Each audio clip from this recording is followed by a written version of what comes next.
પ્રિયંકાબેન સાંભળો ને. બોલો ને મંજુબેન. શું બનાવો છો તમે? જો ના ઇડલી સંભાર બનાવો છો, દાળ બાફવા મૂકું છું. મને શીખવાડો ને વળી. હાલો. સાંભારમાં નાખવા ડ્રમસ્ટિક અને પમ્પકિન છે ને પેલા થોડુંક એવું મીઠું નાખીને છે ને આપણે બાફી નાખીએ.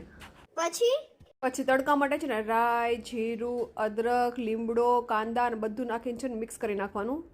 પછી જો એ કાપેલું રીંગણું નાખી દીધું ને મિક્સ કરી નાખવાનું. તો મસાલા ક્યારે નાખશો? હવે મીઠું, હળદર, લાલ મરચું પાવડર, ધાણા જીરું પાવડર અને સાંભાર મસાલો આ બધું નાખીને છે ને મિક્સ કરી નાખશું. પછી બાફેલી દાળ નાખશો એમ ને? હા, અને પછી બાફેલું ડ્રમસ્ટિક અને પમ્પકિન.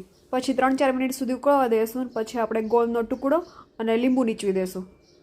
આ શું નાખ્યું ઇડલીના બેટરમાં? મીઠું અને થોડોક ઈનો નાખીને મિક્સ કરી લેશું. મૂકી દો પ્લેટ, પાણી ઉકળી ગયું છે. સાંભારમાં ધાણા નાખી દીધા અને જો મસ્ત તૈયાર થઈ ગયો છે. લાવો ઇડલી થઈ ગઈ છે એટલે હું પેલા ખાઈ લઉં એટલે મારા બધા કામ પૂરા થઈ ગયા એટલે સુવાનું જ બાકી ખાલી.